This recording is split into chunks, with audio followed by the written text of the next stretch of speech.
The first shot of the war was fired by Admiral Korthak himself. His flagship, a massive vessel bristling with weapons, launched a missile toward the human ship's sole horizon. The peaceful delegates aboard Nexus Prime watched, in horror as the projectile streaked through space. But the missile never reached its target. 17 human warships dropped out of hyperspace in perfect formation around Nexus Prime. They moved with a precision that made the watching aliens gasp. The lead ship intercepted Korthak's missile with a beam of energy that simply made it disappear. "Unknown vessels, identify yourselves," demanded the station's defense coordinator. "This is Admiral Sung Min of the Earth Defense Fleet," came the calm reply. "We're here to collect our diplomatic team." The human fleet was unlike anything the Council had ever seen. The ships seemed to flow and change shape as they moved, their hulls shifting to adapt to different situations. When hegemony vessels fired on them, their armor became mirror-bright and reflected the energy back. When they needed to accelerate, their engines produced no visible exhaust but moved faster than should have been possible. "How did they get here so fast?" Dr. Yelnara asked in amazement.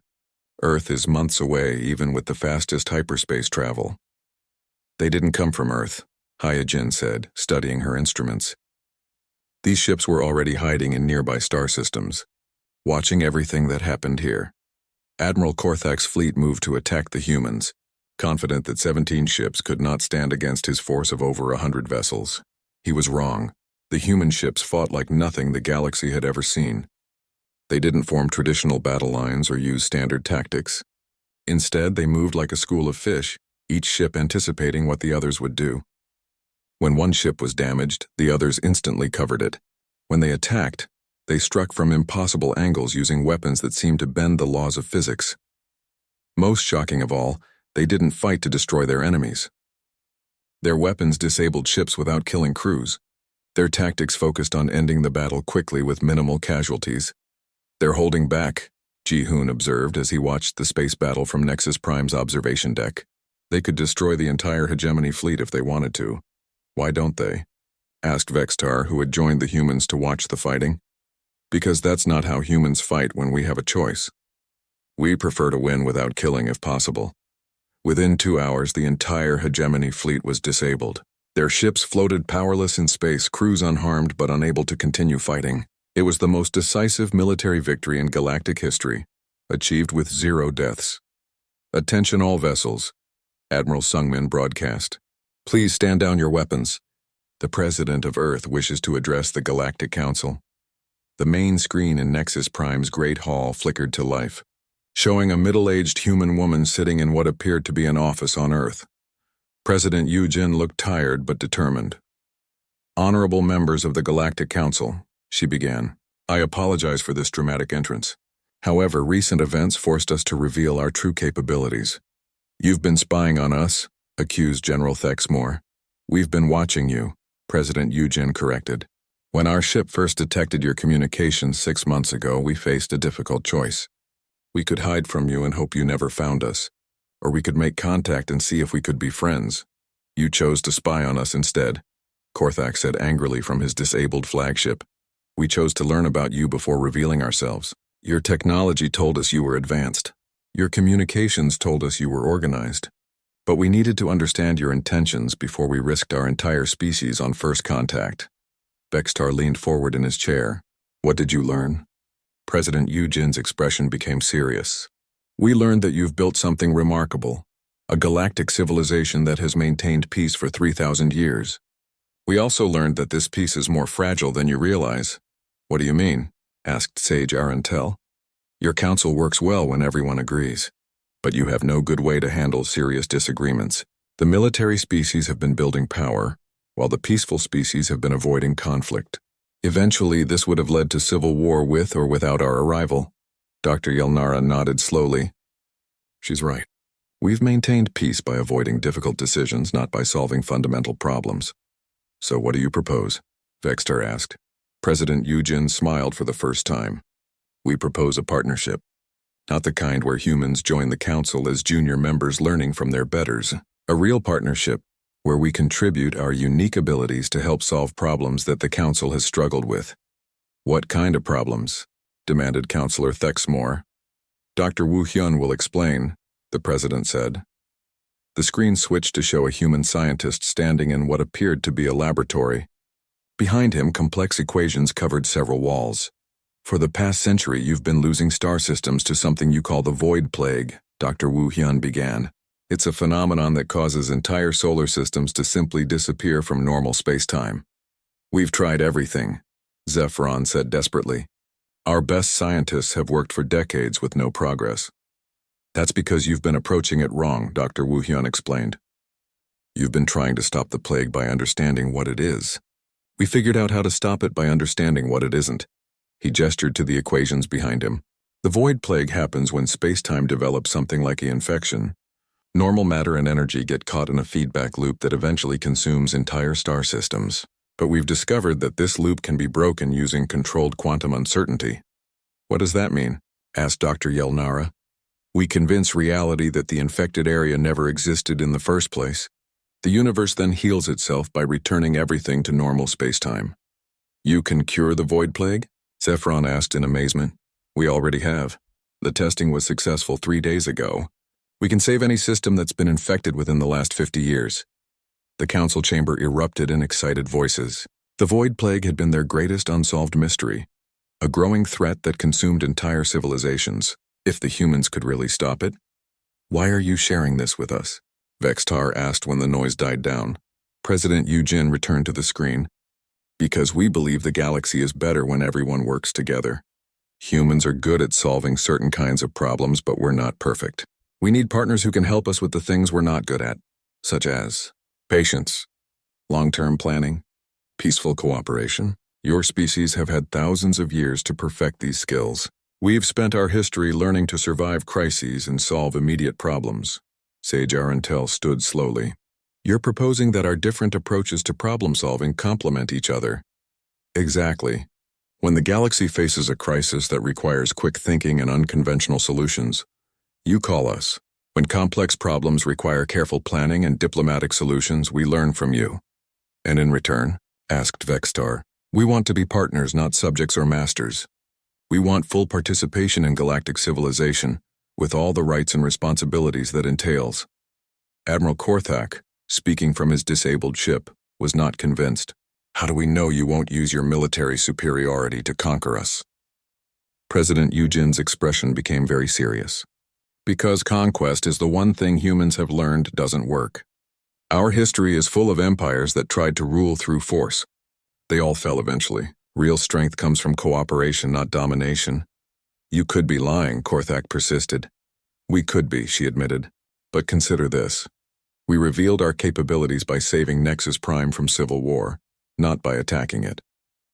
We disabled your fleet without killing anyone. If we wanted to conquer the galaxy, we would have started very differently.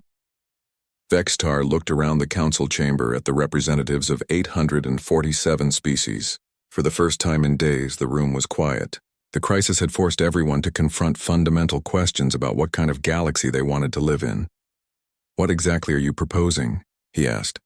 We propose creating a new category of council membership, President Eugene said. Guardian partners. Humans would have full voting rights and participation in all council activities. In exchange, we would serve as the galaxy's crisis response specialists. What does that mean? When normal solutions fail, when conventional wisdom isn't enough, when the galaxy faces problems that threaten everyone, that's when you call us. We'll be the ones who tackle the impossible problems. Dr. Wu Hyun appeared on screen again. We've already identified several situations where human approaches could help. The plague is just the beginning. You have trade disputes that have lasted centuries, resource conflicts that nobody knows how to solve, and technological challenges that your scientists have given up on. You think you can solve all of these? Dr. Yelnara asked. Not all of them, President Eugene replied. But we can solve problems that other approaches can't handle. And we can do it while learning from your wisdom about cooperation and peaceful development. The debate that followed lasted for hours. Some species worried about giving humans too much power. Others were excited about the possibilities. The crisis began at dawn, when Junseo burst into the human quarters with news that made everyone's blood run cold. Admiral Korthak is moving, he announced, his face pale. I've intercepted communications from 12 different hegemony fleets. They're all heading toward this system. Hyunwoo looked up from the report he'd been writing for Earth's government.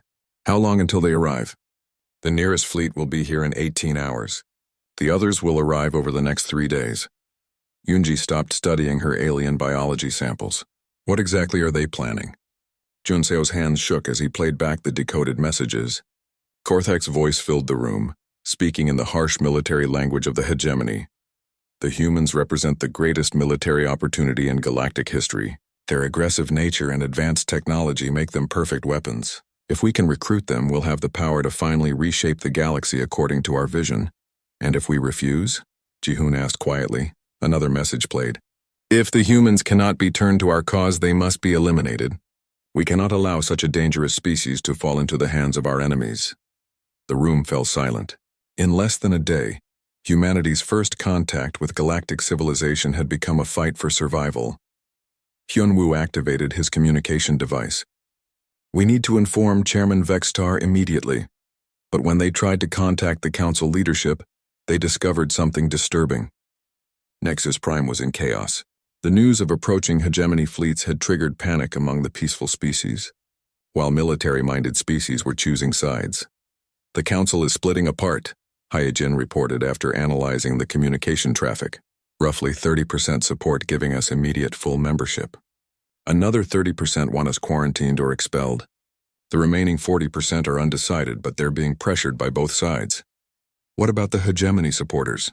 About 15% of council species are openly supporting Korthak. They see us as either useful weapons or dangerous threats. Either way, they want us under their control.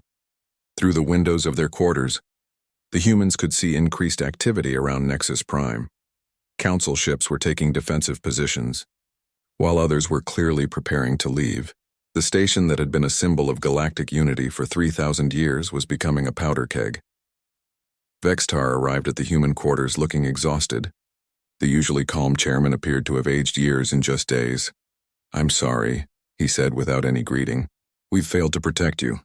The council is fracturing, and I don't know if we can hold it together. What's the current situation? Hyunwoo asked.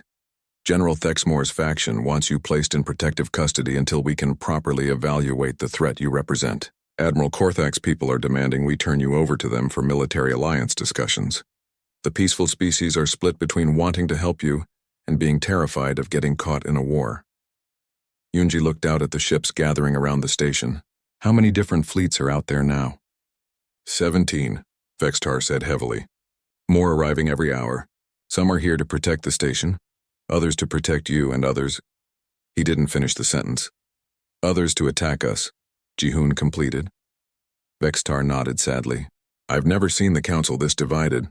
Some species are threatening to withdraw from the alliance entirely if we grant you membership. Others say they'll leave if we don't. Dayun had been working on her tablet while listening. Now she looked up with concern. Mr. Chairman, I've been monitoring the station's power systems. All this military activity is putting enormous strain on the infrastructure.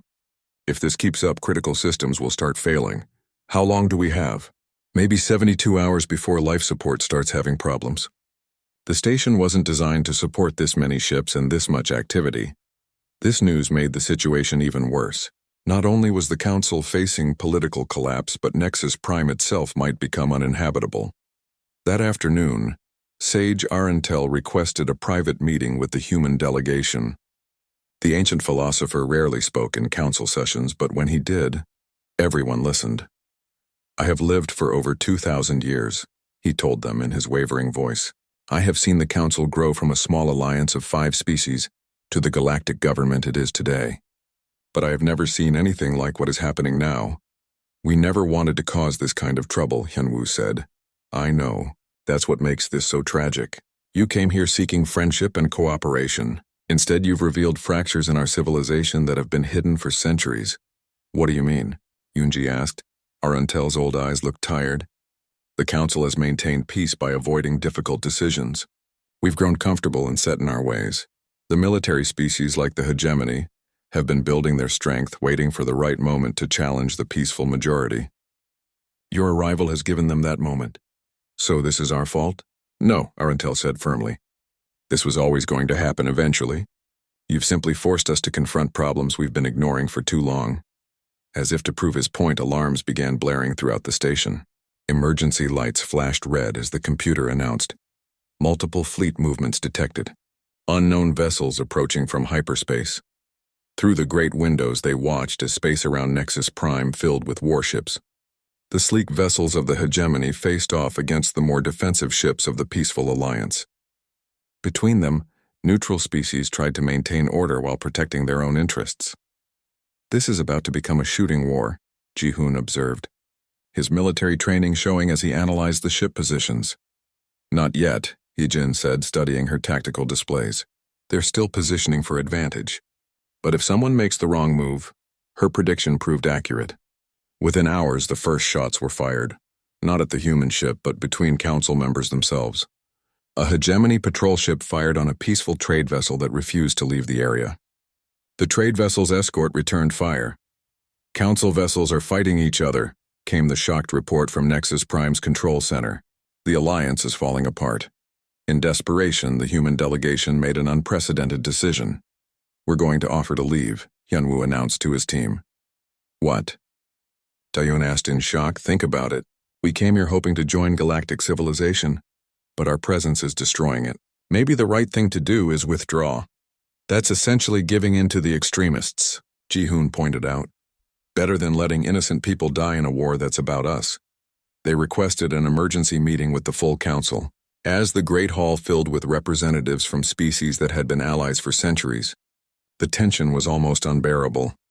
"Honored delegates," Hyunwoo began, "we came to your galaxy seeking friendship and cooperation.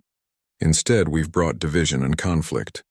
We therefore offer to withdraw from council space entirely, foregoing any claim to membership in your alliance." The hall erupted in shocked voices. No species in galactic history had ever voluntarily refused council contact. "You would give up the benefits of galactic civilization?" asked Councillor Zephron. "We won't be responsible for destroying something that took 3,000 years to build," Yoonji replied. Sage Aruntel stood slowly, his ancient body trembling with effort. "This gesture proves what I suspected about your species. You possess wisdom beyond your apparent aggression." But Admiral Korthak was not satisfied. "It's too late for withdrawal. You've already seen our technology, learned our weaknesses, mapped our star charts. You're too dangerous to leave free." "What are you suggesting?" Vextar demanded. "The humans must either join us or be destroyed. There's no middle ground." General Thexmore nodded agreement. "For once, the Admiral and I agree.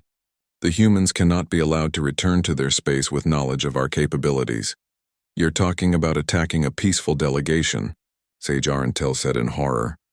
"We're talking about galactic security," Korthak replied. As the argument escalated, Ji-hoon quietly approached Hyunwoo. "I need to tell you something. We've been transmitting detailed sensor readings to Earth throughout our stay here. Our government knows everything about Council technology, ship positions, and military capabilities." Hyunwoo closed his eyes. This changed everything. Even if they left peacefully, Earth now knew enough about galactic civilization to be either a valuable ally or a dangerous enemy. "Does Korthak know this?" he whispered. "He's about to find out." As if summoned by their words, the Admiral's communication device chimed with an urgent message. His insect-like face grew darker as he read. "The humans have been spying on us," he announced to the hall. "Their ship has been recording everything. Our technology, our defenses, our political divisions. This intelligence has been transmitted to their homeworld." The council chamber fell silent. If this was true, then humanity had just become either the most valuable ally or the most dangerous enemy in galactic history. "Is this accurate?" Vextar asked. Hyunwoo nodded reluctantly.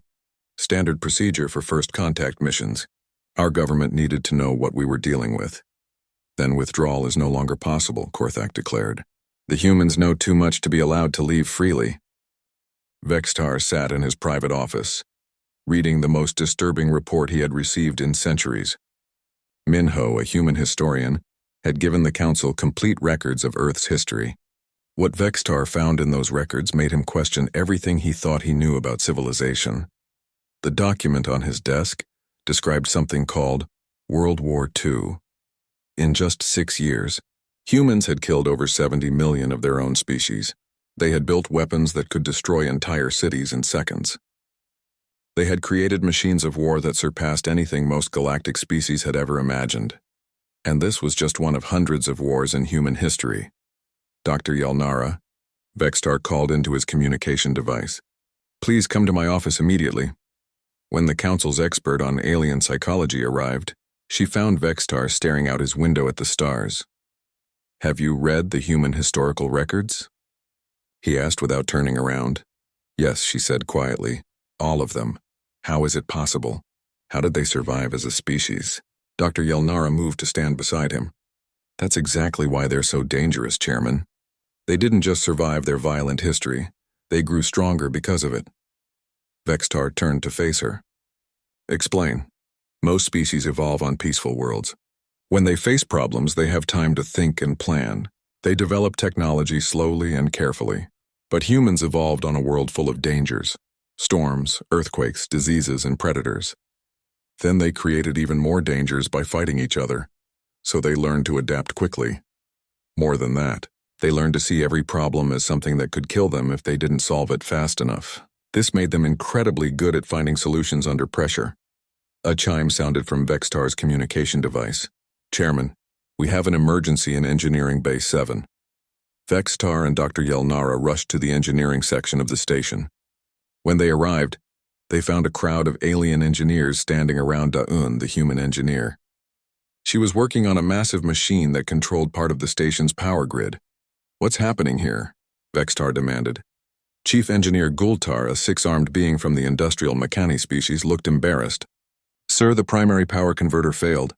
Without it, this whole section of the station will lose life support in 12 hours. How long to repair it? We'll need to build replacement parts. At least 48 hours, maybe more. Vextar felt cold. If they couldn't fix the converter, thousands of beings would die. And the human? She says she can fix it, Gultar said doubtfully. But she's using parts from her ship and tools we've never seen before. Daun looked up from her work. Her hands were covered in strange substances, and she had connected dozens of alien components in ways that made no sense to the watching engineers. How long until you're finished? Vextar asked her. Maybe 4 hours, Daun said, returning to her work. Your machine is built well, but it's not very efficient. I'm fixing the original problem and improving the design at the same time. You're improving our technology? Gultar asked in shock. Sure, I can see where the energy flow gets bottlenecked. If I reroute it through these pathways and add some feedback loops, it'll work much better. 4 hours later, Daun finished her repairs. When they tested the power converter, it worked perfectly and produced 40% more energy than the original design. How did you do that? Gultar asked. Same way I'd fix anything, Daun replied. I looked at what was broken, figured out why it broke, and fixed both the damage and the original design flaw. But you've never seen this technology before. Daun shrugged. Energy works the same way everywhere.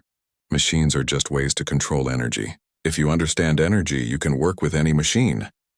As word of Daun's success spread through the station, more requests came in. A water recycling system that had been running poorly for months. A navigation computer that sometimes gave wrong readings. A communications array that couldn't reach distant star systems. The humans fixed them all. Within a week, Nexus Prime was running better than it had in decades. But this success made many council members very nervous. They're making us look incompetent, complained Councillor Brixton, whose spider-like species had built most of the station's original technology. Admiral Korthak was more direct. These humans are too dangerous to leave free. Their technology and abilities could tip the balance of power in the galaxy. Korthak represented the hegemony, a group of military-focused species that believed in ruling through strength. They had been part of the council for centuries, but many members suspected they were planning to eventually take control of the entire galaxy. What do you suggest? Asked General Thexmore. We recruit them, Korthak said simply. A species this good at war and technology would make excellent allies. If they won't join us willingly, we force them. And if they refuse both options? Korthak's insect-like face showed no emotion. Then we eliminate them before they become a threat. Meanwhile, Ambassador Quelnari was having her own disturbing discoveries. She had been trying to establish telepathic contact with the humans for days, but their minds remained completely blocked to her psychic abilities. It's not like they're actively resisting, she reported to Vextar. It's as if their minds are naturally shielded. I've never encountered anything like it. What does that mean? Most species are vulnerable to mental influence even if they don't realize it. Telepaths like my people can read thoughts, plant suggestions, or even control behavior in extreme cases. But humans seem to be immune. This was another serious concern. The Council relied on telepathic species to help resolve disputes and detect deception. If humans couldn't be read or influenced mentally, it made them much harder to predict or control. Dr. Yelnara's continued study of human psychology revealed even more worrying traits. They have something they call pack loyalty, she explained to the Council leadership.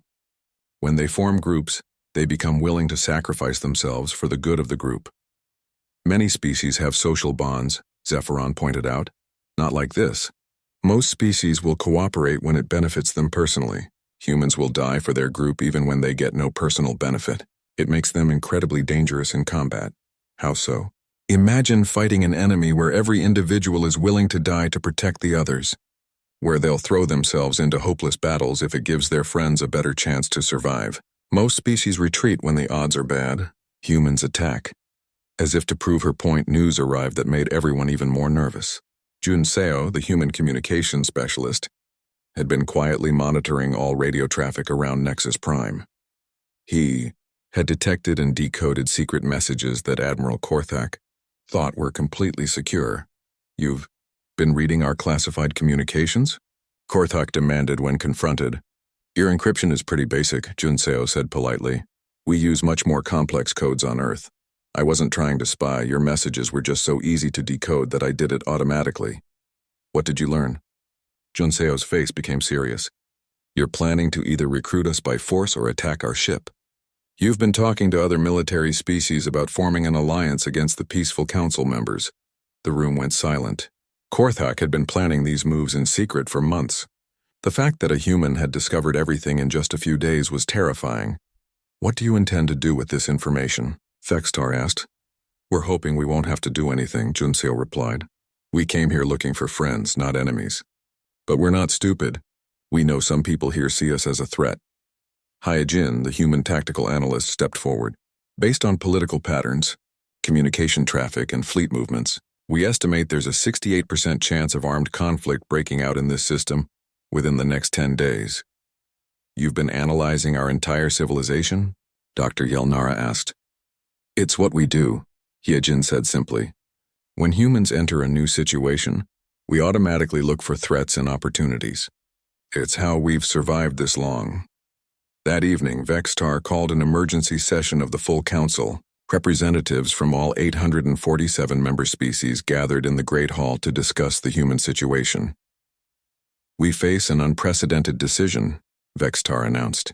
The humans are clearly advanced enough for council membership, but they're also unlike any species we've ever encountered. They think differently, solve problems differently, and approach conflict differently. They're dangerous, declared Councillor Thexmore.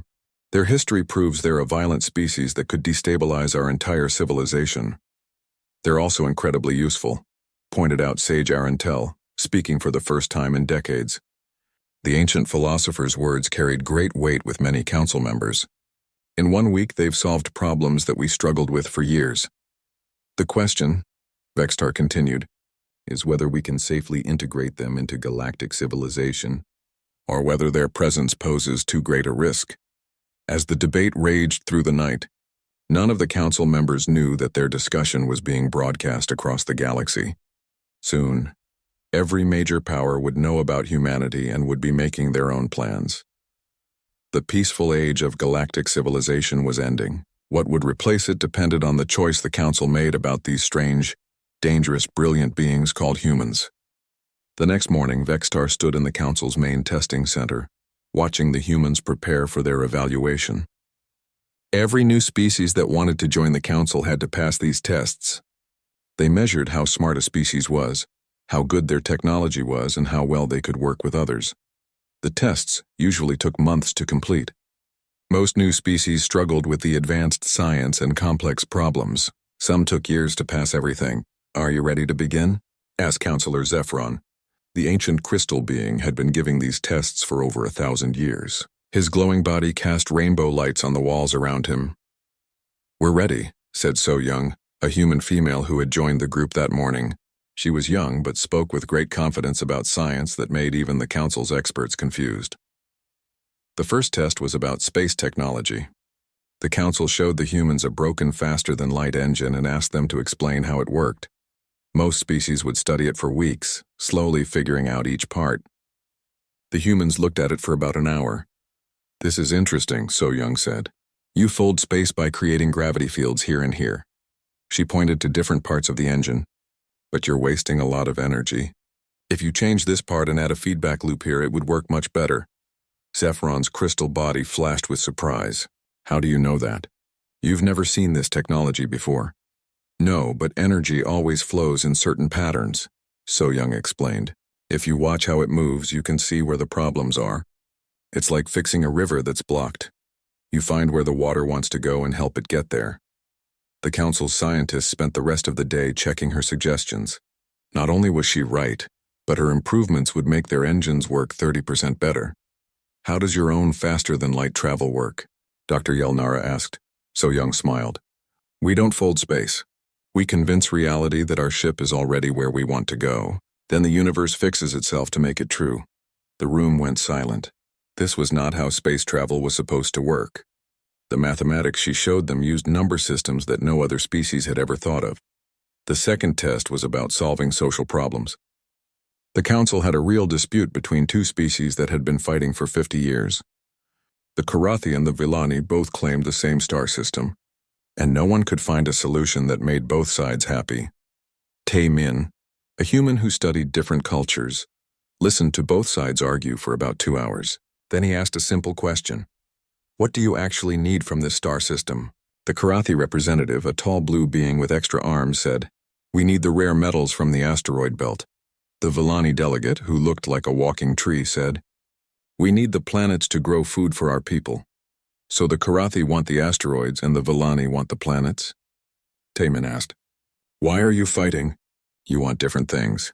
Both species stared at him. In 50 years of arguing, no one had ever asked what they actually needed. "But the system belongs to whoever controls it," the Karathi said. "Who says?" Taemin asked. "Can't you both use it?" "The Villani can grow food on the planets while the Karathi mine the asteroids. You could even trade with each other." "That's possible," the Villani said slowly. "We never thought of sharing," admitted the Karathi. Within 4 hours, Taemin had helped them create an agreement that gave both species what they needed. The council members who watched couldn't believe it. They had been trying to solve this problem for decades. "How did you do that so quickly?" Zephron asked. "Humans have a saying," Taemin explained. "When two people fight over an orange, find out if one wants the fruit and the other wants the peel." Most fights happen because people assume they want the same thing. The council was beginning to understand that humans thought about problems very differently than other species. The third test was about military knowledge. This was always the most sensitive test, because the council needed to know if a new species would use their technology to start wars. Ji-hoon was asked to look at the defense systems, protecting Nexus Prime, and give his opinion. "Want me to study your security?" he asked, looking surprised. "Yes." "Tell us what you think of our defenses," said General Thexmore. Ji-hoon spent 6 hours walking around the station, looking at weapons, shields, and sensors. When he came back, his face was serious. "Your defenses are very advanced," he said carefully, "but there are some problems." "What kind of problems?" Thexmore demanded. "Well, your shield generators are all connected to the same power source. If someone attacked that one spot, all your shields would fail at once, and your weapons can't shoot at targets that are too close to the station. If an enemy got within 1,000 kilometers, they would be completely safe." Thexmore's gray face turned darker. "Those are classified weaknesses. How did you find them so quickly?" "I used to be a soldier," Ji-hoon said. "When I look at defenses, I automatically think about how to defeat them. It's how human minds work. We always look for weak spots." Over the next 2 days, Ji-hoon found 17 different ways that enemies could attack Nexus Prime. Some of these problems had existed for centuries, but no council member had ever noticed them. "This is very disturbing," Zephron told Vextar privately. "These humans see weaknesses that we completely missed." "What does that say about their military abilities?" "I don't know," Vextar replied. but I'm starting to think we've never met a species like them before. Meanwhile, Da-un, a human engineer, was causing her own problems. When a critical life support system broke down in the testing area, she fixed it in 2 hours using spare parts from the human ship. "How did you know how to repair our technology?" asked the station's chief engineer. "I watched how the energy moved through the system," Da-un said. "When something is broken, the energy flow gets blocked or goes in wrong directions. I just found the blockages and cleared them. But this technology is completely different from anything on your ship." Da-un shrugged. "Energy is energy. It follows the same rules everywhere. If you understand the rules, you can work with any technology." Not only had she fixed the problem, but her repairs made the system work better than it had in years. By the end of the 3rd day, the humans had completed all the tests that normally took months. They had solved problems that the Council's best experts couldn't handle. They had fixed technology they had never seen before. Most worrying of all, they had found weaknesses in systems that were supposed to be perfect. That evening, the Council's leadership met in emergency session. "These humans are unlike any species we've encountered," Zephron reported. "They learn faster, adapt quicker, and see solutions that escape our best minds." "How is that possible?" asked Quelnari. Dr. Yelnara had been studying the humans carefully. "I think it's because of their violent history. Most species develop technology slowly in peaceful conditions. They have time to be careful and follow established methods." "And the humans?" Vextar asked. "They developed technology while fighting wars and facing disasters. They had to learn fast or die. Over thousands of years, this made their minds very different from ours.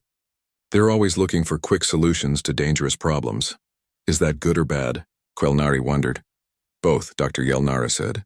"It makes them incredibly useful for solving difficult problems. But it also makes them potentially very dangerous."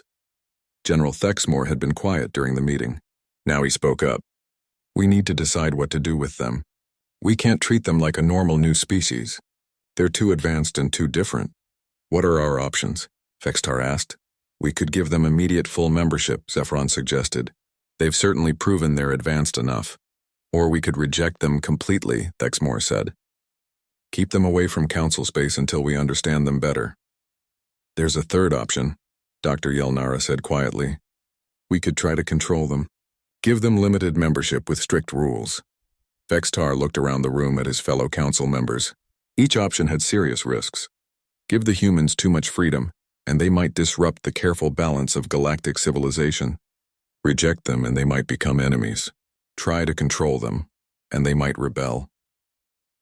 As he considered these choices, Vextar didn't know that other forces in the galaxy were already making their own plans for humanity. Some saw the humans as valuable allies. Others saw them as threats that needed to be eliminated. The peaceful galaxy that the Council had protected for 3,000 years was about to face its greatest challenge. The massive space station called Nexus Prime hung in the dark like a silver city among the stars. For 3,000 years it had been the home of the Galactic Council, where 847 different alien species met to keep peace in the galaxy. The station was so big that small ships looked like insects flying around it. Councillor Vexitar sat in his chair at the center of the great meeting hall. His green, scaly skin caught the light from the crystal dome above. As chairman of the council, he had seen many new species come asking to join their group. Most were young civilizations that needed hundreds of years of teaching before they could become members. Today was supposed to be a quiet day. The morning reports showed nothing unusual in any of the star systems. Trade was flowing smoothly between worlds. No wars were happening. Everything was exactly as it should be. Then the alarms started screaming. "Unknown vessel detected," shouted the station's computer voice. "Ship approaching from hyperspace." Vextar's yellow eyes widened. No one was supposed to arrive today. All scheduled visits were recorded weeks in advance. He pressed a button on his chair's arm. "Defense systems report," he ordered. "Sir, a ship just appeared right in front of us," came the nervous voice of the defense commander. "It's not in our database. The design is completely unknown." Through the great windows of the meeting hall, Vextar could see a strange ship floating in space near the station. It was smaller than most council vessels, with smooth white metal that seemed to glow with its own light. The ship had an odd shape, Not the flowing curves that most advanced species preferred, but sharp angles and straight lines that looked almost primitive. Is it threatening us? Vextar asked. No, sir. The ship is just sitting there. Wait, they're sending a message. The main screen in the meeting hall flickered to life. Instead of the usual complex mathematical signals that new species normally sent, this message was different. First came simple numbers, 1, 2, 3, 4. Then music, strange but beautiful sounds that no council species had ever heard. Finally, voices speaking in dozens of different languages, all saying the same thing. Hello, we come in peace. We wish to talk. Ambassador Quelnari, whose crystal body shimmered with pale blue light, floated closer to Vexitar. Chairman, I cannot read their minds. Their thoughts are blocked somehow. This was very unusual. The Lumina people could speak to almost any thinking being through their psychic powers. If they couldn't read these strangers, it meant something new had arrived in their galaxy. Send them the standard first contact message, Vextar decided. Tell them to follow our ships to Docking Bay 7. Within an hour, 3 beings from the unknown ship walked through the station's corridors. They looked almost like some species the Council knew, but there were differences. They stood on 2 legs and had 2 arms like many civilizations. But their skin was soft and came in different colors, some pale, some dark. They had hair on their heads and small eyes that seemed to see everything. The leader was a male who introduced himself as Hyunwoo. He was tall and walked with confidence, but his eyes showed he was taking in every detail around him. Next to him was a female called Yunji, who kept looking at the different alien species with great interest. The third was another male named Ji-hoon, who moved like a warrior but spoke politely. Welcome to Nexus Prime, Vextar said as they entered the meeting hall. I am Chairman Vexitar of the Galactic Council. What species are you and what world do you come from?